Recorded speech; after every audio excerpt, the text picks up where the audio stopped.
நானே குழம்பிட்டேன். ஒரு பொசிஷன்ல போய் நின்னுக்கிறேன். நான் தான் சிரிச்சேன். சொல்லிட்டு சரிங்க. மை தமிழ் மூவில இன்னைக்கு நம்ம எந்த படத்தை பத்தி ரிவ்யூ பண்ண போறோம்னா, வசந்த பாலன் டைரக்ஷன்ல வந்த தலைமைச் செயலகம். இந்த படத்தோட கதை அப்படின்னு எடுத்தீங்கன்னா, 15 வருஷத்துக்கு முன்னாடி என்ன ஆகும்னா, வெஸ்ட் பெங்கால்ல வந்து துர்கான்ற ஒரு பெண் வந்து ஒரு 15 பேரை வந்து கொலை பண்ணிட்டு அங்க இருந்து தப்பிச்சிருவாங்க. இந்த கேஸை வந்து சிபிஐ வந்து ஒரு பக்கம் விசாரிச்சுட்டு இருப்பாங்க. இவங்க யார் கொலை பண்ணா, இந்த கொலைக்கு என்ன காரணம்ன்ற சிபிஐ ஒரு பக்கம் விசாரிச்சுட்டு இருப்பாங்க. இது ஒரு பக்கம் இருந்தாலும் தமிழ்நாட்டுல ஒரு சிஎம் மீது வந்து ஒரு ஊழல் புகாரை வந்து எதிர்கட்சி வந்து போட்டிருப்பாங்க. இந்த வழக்கை விசாரிச்சுட்டு இருக்கும் போதே இவங்க குடும்பத்தை சேர்ந்த, அதாவது சிஎம்மோட பெரிய மகள் வந்து சிஎம் ஆகணும் ஒரு பக்கம் வந்து ஆசைப்படுவாங்க.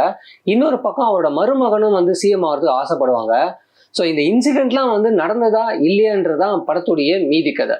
இந்த படத்துல யாரெல்லாம் நடிச்சிருக்காங்கன்னா, ஸ்ரேயா ரெட்டி, பரத், ரம்யா நம்பீசன், கிஷோர் மற்றும் பலர் இந்த படத்துல நடிச்சிருக்காங்க. படத்தோட கதையை வந்து பாத்தீங்கன்னா ப்ரொட்டகனிஸ்ட் இருந்து ஆரம்பிப்பாங்க. அந்த சீன்ஸ்லாம் வந்து பாத்தீங்கன்னா ரொம்ப சூப்பராகவே நடிச்சிருப்பாங்க. அந்த கேரக்டர் ரிவீல் பண்ணா நான் ஸ்பாய்லர் ஆகும். ஓப்பனிங்லேயே வந்து பாத்தீங்கன்னா ஊர் ஃபுல்லா அந்த பொண்ணை வந்து அடிச்சு இழுத்துட்டு வருவாங்க. அது மட்டும் இல்லாம இந்த மாதிரி தப்பு பண்றவங்களுக்கு இந்த மாதிரி தான் தண்டனை இருக்குன்னு சொல்லிட்டு அந்த நார்த் இந்தியாவில் நடக்கிற ஒரு விஷயத்த வந்து டைரக்டர் வந்து ஸ்டார்டிங் சீன்லயே வந்து சூப்பரா காமிச்சிருப்பாங்க. அந்த சீன்ஸ் எல்லாம் பார்க்குறப்போ பார்த்தீங்கன்னா அதில் நடித்த கேரக்டர் வந்து ரொம்ப அழகாக வந்து நடிச்சிருப்பாங்க. ஓவராலாக சொல்லணும்னா அந்த சீனோட மேக்கிங்கே சூப்பராக பண்ணியிருப்பாங்க. அந்த கலர், அதாவது வந்து பார்த்தீங்கன்னா அந்த சீனில் யூஸ் பண்ண கலர் வந்து பார்த்தீங்கன்னா red and black and white use பண்ணியிருப்பாங்க.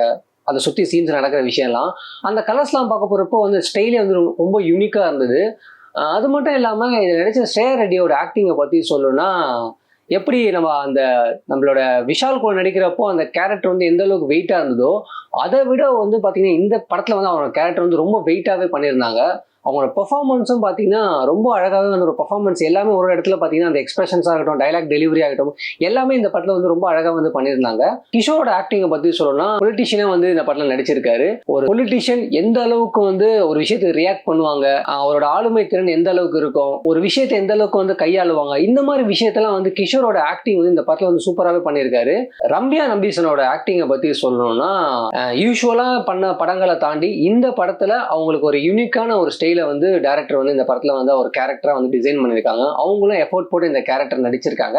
ஒரு செட்டில்டான பெர்ஃபார்மன்ஸ் இந்த படத்துல வந்து அவங்களோட பெர்ஃபார்மன்ஸை எல்லாரும் பார்க்க முடியும். அடுத்ததான் வந்து இந்த படத்துல பரத்தோட ஆக்டிங்கை பத்தி சொல்லணும்னா, யூஷுவல் ஃபார்மேட்ல இல்லாம இந்த படத்துல ஒரு இன்வெஸ்டிகேஷன் பண்ற ஒரு ஆஃபீஸரா வந்து பரத் வந்து நடிச்சிருக்காரு. அவரோட போர்ஷன் என்னதான் வந்து டியூரேஷன் வந்து கொஞ்சம் கொஞ்சம் கம்மியா இருந்தாலுமே கொடுத்த கேரக்டரை வந்து முடிஞ்ச அளவுக்கு பெர்ஃபெக்டா வந்து டெலிவரி பண்ணியிருக்கேன்னு சொல்லுவேன். அடுத்ததான் முக்கியமா இந்த படத்துல வந்து இன்னொருத்தரோட பெர்ஃபார்மன்ஸை பற்றி சொல்லணும்னா, ஆதித்ய மேனன்.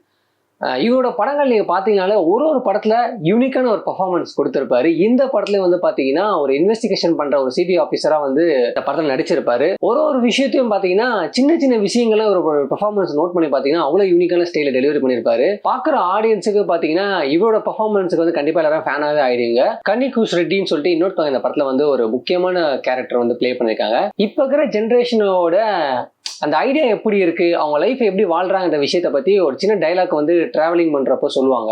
அந்த டைலாக சொன்னா கொஞ்சம் ஸ்பாய்லரா இருக்கும். அவங்க வர சீன்ஸ் வந்து பாத்தீங்கன்னா சின்ன சின்ன கிளிம்ஸா தான் இருக்கும். படத்துல வந்து பாத்தீங்கன்னா எல்லாமே அந்த செகண்ட்ஸ் டைம்ல தான் இருக்கும். ஆனா வர சீன் எல்லாமே பாத்தீங்கன்னா பாக்குறப்ப நம்மளுக்கு வந்து ரொம்ப இம்ப்ரெசிவா இருக்கும். அவங்க பண்ற ஒரு சின்ன சின்ன விஷயங்களா இருக்கும், எல்லாமே ரொம்ப இம்ப்ரெசிவா இருக்கும். இந்த படத்துல வர ஒரு இன்சிடென்ட் பாத்தீங்கன்னா தமிழ்நாட்டை பேஸ் பண்ணி இருக்கும். அதர் ஸ்டேட்டை கம்பேர் பண்ணவோ நம்ம தமிழ்நாடு வந்து எந்த அளவுக்கு கல்வி விஷயத்துலயும் சரி, டெவலப்மெண்ட் விஷயத்த எந்த அளவுக்கு முன்னேறுகின்ற விஷயத்த தலைமைச் செயலகன்ற வெப்சீரிஸ் மூலமா டைரக்டர் ரொம்ப அழகாக வந்து வெப்சீரிஸ்ல காமிச்சிருப்பாரு. முக்கியமா இந்த வெப்சீரிஸ்ல வந்து பாத்தீங்கன்னா எண்டிங் வர வரைக்குமே பாத்தீங்கன்னா எல்லா விஷயத்தையும் டேரக்டர் வந்து எப்படி கனெக்ட் பண்ணுவாரு, இவ்வளவு விஷயத்த அங்கங்க வந்து டேரக்டர் வந்து பாத்தீங்கன்னா ஒரு ஸ்டோரி வந்து பாத்தீங்கன்னா சிபிஐ வந்து ஒரு பக்கம் இன்வெஸ்டிகேஷன் பண்ணிட்டு இருப்பாங்க, இன்னொரு பக்கம் வந்து சிஎம் வந்து பதவியில வந்து அடுத்து யார் உட்கார போறா, இந்த மாதிரி அடுத்தடுத்த விஷயங்களை வந்து பாத்தீங்கன்னா டேரக்டர் வந்து லாஸ்ட்ல வந்து சூப்பரா கனெக்ட் பண்ணியிருப்பாரு.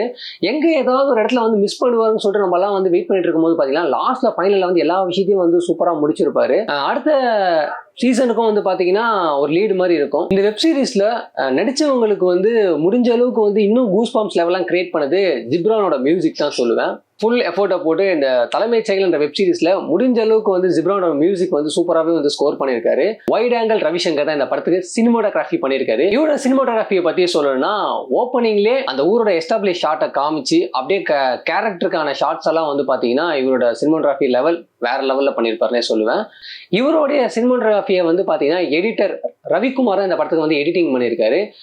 குறிப்பிட்டு சொல்லணும்னா அந்த ஓப்பனிங் ஷாட் தான் எஸ்டாப்ளிஷ் ஷாட்ல தொடங்கி டக்குன்னு கேரக்டருக்கு வந்து அந்த ஒரு கட்டு போவோம்.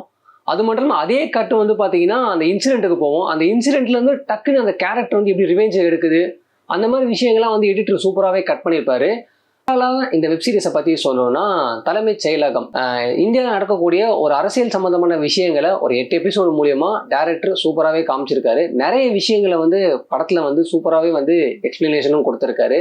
அரசியல் மட்டும் இல்லாமல் இப்போ இருக்கிற ஜென்ரேஷன் வந்து எந்த அளவுக்கு வந்து ஒரு விஷயத்தை பார்க்குறாங்க, எந்த அளவுக்கு ஒரு விஷயத்தை ஃபாலோ பண்ணுறாங்க விஷயத்த படத்தில் சூப்பராகவே காமிச்சிருப்பாரு. இந்த வெப் சீரிஸ் வந்து May 17 வந்து ZEE5 பிரைமில் வந்து ரிலீஸ் ஆகுது. இந்த வெப் சீரிஸை பார்க்க விரும்புகிறவங்க ZEE5ல போய் பாருங்க. ஸோ இந்த வீடியோ பிடிச்சிருந்தா மறக்காம மை தமிழ் மூவியை சப்ஸ்கிரைப் பண்ணி மறக்காம இந்த பெல் ஐக்கனை கிளிக் பண்ணுங்க. ஸோ அதுவரை உங்களை விடப்படுவது நான் உங்க விஜய் டேனி.